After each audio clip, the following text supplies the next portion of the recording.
Ada satu kitab yang dianggap sebagai kitab yang paling sahih setelah Al-Quran. Ya, kitab itu adalah kitab yang bernama Al-Jami' As-Sahih atau yang biasanya disebut dengan Sahih Bukhari. Kitab ini mempunyai gelar sebagai Ashahul Kutub Ba'dal Quran atau kitab yang paling kredibel setelah Al-Quran. Lantas pertanyaannya adalah kenapa kitab Sahih Bukhari bisa sampai kepada derajat ini? Terkait dengan hal ini, Dr. Abdus Sami Al-Anis mengatakan setidaknya ada 4 aspek yang menjadikan Sahih Bukhari mendapatkan posisi ini.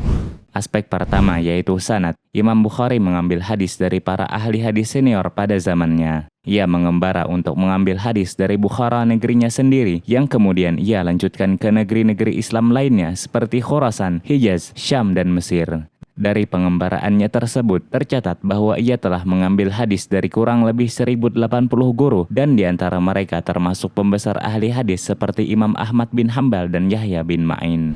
Aspek kedua adalah tulisan. Dedikasi Imam Bukhari dalam pengabdian terhadap penulisan hadis Nabi sudah tidak diragukan lagi. Ia dikenal sebagai orang yang sangat gemar dalam menulis terkhusus dalam hal yang berkaitan dengan hadis Nabi. Pada umur 18 tahun, ia sudah menulis kitab yang bernama Qadayas Sahabah wa Tabi'in wa Aqawiluhum. Tercatat kitab karangan Imam Bukhari berjumlah 30 buah. Di antaranya ada yang sampai ke kita seperti Sahih Bukhari dan Al-Adab Al-Mufrad dan yang lainnya tidak ditemukan.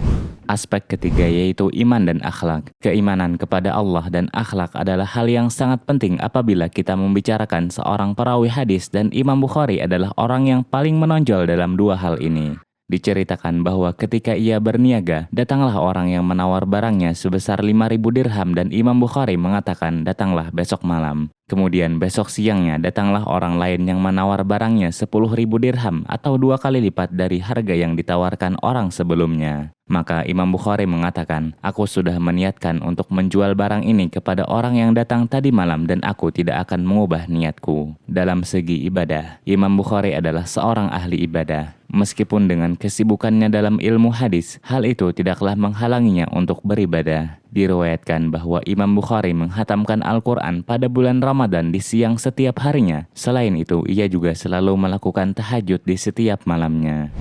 Aspek terakhir adalah pengabdian. Imam Bukhari hidup berpindah-pindah dari suatu negeri ke negeri lainnya dalam rangka berkhidmat untuk menyebarkan hadis Nabi. Oleh karena itu, tidak mengherankan kalau kitab Sahih Bukhari telah diperdengarkan kepada 90.000 orang di berbagai macam negeri. Imam Al-Firabri, yaitu orang terakhir yang meriwayatkan Sahih Bukhari secara langsung, disebutkan telah mendengarkan bacaan Sahih Bukhari langsung dari Imam Bukhari sebanyak 3 kali. Pertama, ketika ia berada di Firabri pada tahun 240 Hijriah. Kedua adalah ketika ia berada di Bukhara pada tahun 250 Hijriah. Dan yang terakhir adalah ketika ia berada di Firabri lagi pada tahun 253 sampai 255 Hijriah.